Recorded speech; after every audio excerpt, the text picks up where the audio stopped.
दोस्तों, आज जो कुछ जबले अरफात पर हुआ, वो कोई आम वाकया नहीं था।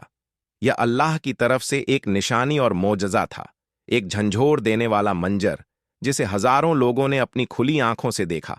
ऐसा लग रहा था जैसे कुदरत खुद बोल रही हो। एक बूढ़े हाजी ने 25 हज किए, लेकिन आज जो देखा वह कभी नहीं देखा था। यह कहानी एक हाजी की है, जिसका नाम अब्दुल रहमान अल कैसी, जो मराकश से ताल्लुक रखता था।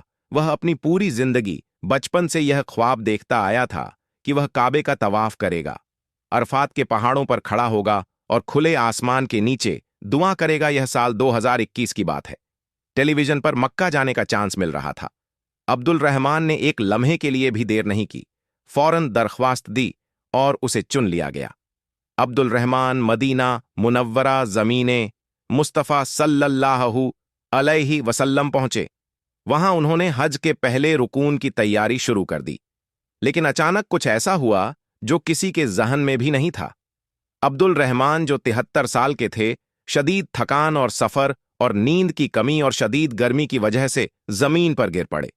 उन्हें फौरन मक्का के एक अस्पताल में मुंतकिल किया गया, जहां मालूम हुआ कि उनके निज़ामे हजम डाइजेस्टिव सिस्टम में शदीद खून बहने लगा है। डॉक्टरों ने तमाम जरूरी टेस्ट और स्कैन किए, मगर नताइज ने जैसे सबकी सांस रोक दी। फिर जो कुछ उसके बाद हुआ, वो न सिर्फ डॉक्टर के लिए हैरतनाक था, बल्कि ऐसा रूहानी राज बन गया जो रहती दुनिया तक सुनाया जाएगा। डॉक्टरों के मुताबिक उसे डाइजेस्टिव सिस्टम में कैंसर हो गया था और वह बस कुछ लम्हों का मेहमान था।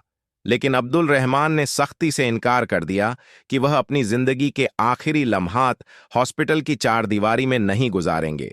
उन्होंने ईमान भरी हल्की आवाज में कहा कि मैं अल्लाह के दरबार में मरना चाहता हूं, ना कि बीमारी के बिस्तर पर मुझे जबले रहमत ले चलो। एक इंसान जो जिंदगी और मौत के बीच था। जब उसकी अपील सऊदी अरब के अमूर हज के पास पहुंची, तो उनके पास इसे रद्द करने की जुर्रत नहीं थी।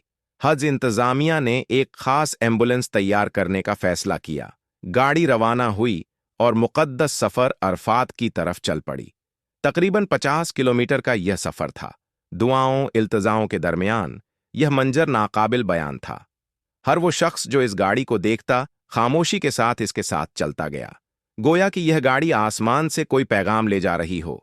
आखिरकार अब्दुल रहमान जबले रहमत पहुंचा और वहां उसने अपना सर उठाया और आसमान की तरफ देखा और बार बार कह रहा था कि मैं हद मुकम्मल किए बगैर मरना नहीं चाहता। इस दौरान एक अजीब मंजर लोगों ने देखा।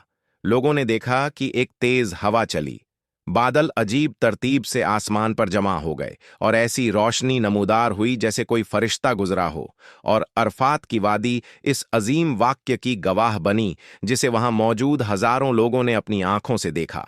अब्दुल रहमान 2 घंटे तक रोता रहा और दुआ करता रहा। वहां अजीब मंजर था जब रहमत उसके साथ रो रहा था और आसमान गोया उसकी सुन रहा हो। अचानक जब उसने अपनी दुआ खत्म की, तो अब्दुल रहमान अचानक जमीन पर गिर पड़े। वो लम्हा दिल को हिला देने वाला था। डॉक्टर फौरन उसके पास पहुंचे और उन्हें एम्बुलेंस में मुंतकिल किया गया। रास्ते में उनकी हालत जवाब दे रही थी। यह गाड़ी तेज रफ्तार से हॉस्पिटल की तरफ बढ़ रही थी। गाड़ी में खामोशी थी। सबको मालूम था कि यह लम्हा फैसला कून है, लेकिन अल्लाह ताला के फजलल से यह गाड़ी हॉस्पिटल तक पहुंच गई। अब्दुल रहमान को फौरन आईसीयू में मुंतकिल किया गया।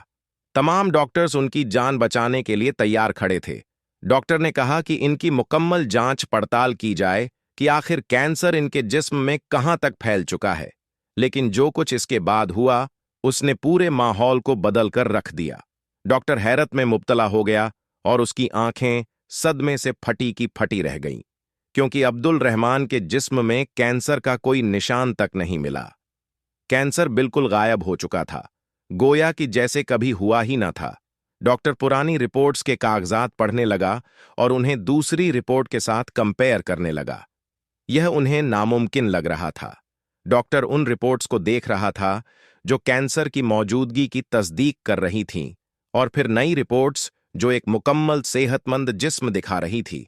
डॉक्टर ने कांपती हुई आवाज और आंखों में आंसू के साथ कहा, वाह, यह एक मोजज़ा है।